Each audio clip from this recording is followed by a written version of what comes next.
আমার বড় আপুর মৃত্যুর আজ ৫ মাস। তার ১০ বছরের সংসার ছিল। ২টি ছেলে মেয়ে রেখে আপু মারা যায়। বড় ছেলের বয়স ৫ বছর আর ছোট মেয়েটার ২০ মাস। দুলাভাই চট্টগ্রামের একটি কলেজের শিক্ষক, বয়স ৪৫। আমার আপা ও চট্টগ্রামের একটি নামকরা হাই স্কুলের সহকারী প্রধান শিক্ষিকা ছিলেন। আপা মারা যাওয়ার পর ভাইয়া কলেজ থেকে এসে বাচ্চার দেখাশোনা সব মিলিয়ে হিমশিম খেয়ে যায়।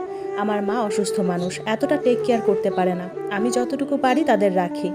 তাদের দেখাশোনার জন্য ২টা মহিলাও রেখেছে, কিন্তু টাকা থাকলেও সুখ নেই তাদের এ মুহূর্তে, এবং বাচ্চা দেখাশোনার মতো তেমন কেউ নেই। একটা পর্যায়ে আমার দুলাভাই সিদ্ধান্ত নিল বড় ছেলেকে স্কুল হস্টেলে দিয়ে ফেলবে, কিন্তু আমার বৃদ্ধ মা সিদ্ধান্ত নিল আমার সাথে দুলাভাইয়ের বিয়ে দিবে। আমার ভাই নিষেধ করলো, কিন্তু আমার মা এ ব্যাপারে ভাইকে কিছু বলতে নিষেধ করে। আমার বড় ভাই ব্যবসায়ী, তারও ৩ সন্তান। ভাবি প্রথমে না করলেও বাচ্চাদের কথা আর সংসারটা আমার আপার সব কিছু চিন্তা করে ভাবিও মত দেয়। আমি আমার মা বাবার ভুলের সন্তান। আমি বাবা মার বৃদ্ধ বয়সে ভুলে হয়ে যাই। তাই বাবা মা আর আমাকে নষ্ট করেনি গর্ভে, দুনিয়ার আলো দেখিয়েছেন। আমার বড় ভাইয়ের বিয়ের ৯ মাস পর আমি দুনিয়াতে আসি।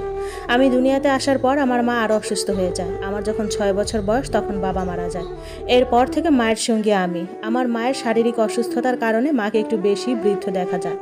আমার আপু আমাকে খুব আদর করত। আমার পড়ালেখার খরচ আপু দিত। যদিও আমাদের অনেক আছে, দেওয়ার প্রয়োজন ছিল না, তবুও আপু খুশি মনে দিত।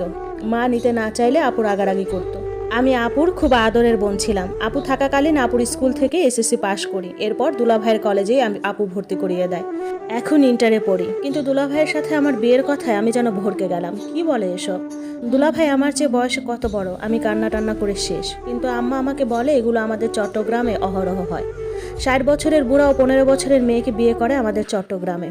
দেখ, আমার নাতি নাতনিগুলো মা পাবে। আমার আর এখন সেই বয়স নাই যে নাতি নাতনিদের পালন করব। আর টাকা দিয়ে কাজের মানুষের কাছে রাখলে ওরা কি আদৌ মানুষ হবে, আদর পাবে? আমার কিছু বলার নাই। আমি দিক হারিয়ে ফেলেছি আমার নাতি নাতনির জন্য।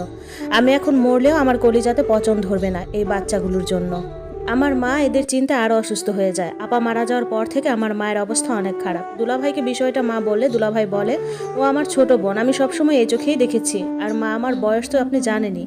আমি বুঝতেছি না মা, আমি কি করব, তবে আমার দ্বারা এটা সম্ভব না। আমার মা বলে, বাবারে, তোমার জন্য মেয়ের অভাব নাই, কিন্তু আমার নাতি নাতনিদের মায়ের অভাব হবে। তুমি বাবা না করো না, আমার ছোট মেয়েটাকে বিয়ে করে নাও। আমার মা ওনার পায়ে ধরার অবস্থা। তবে সত্যি বলতে ভাইয়া ভীষণ ভালো মানুষ। আপুর এই ১০ বছরের সংসারে ওনার প্রতি কোনো অভিযোগ নাই। তবে আপুর শাশুড়িটা একটু জঘন্য ছিল, কিন্তু তিনিও মারা গেছে আজ ৩ বছর হচ্ছে।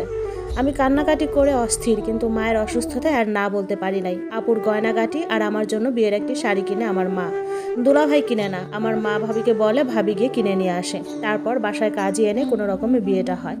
বিয়ের আগে আমার ভাই আমার জন্ম নিবন্ধনটার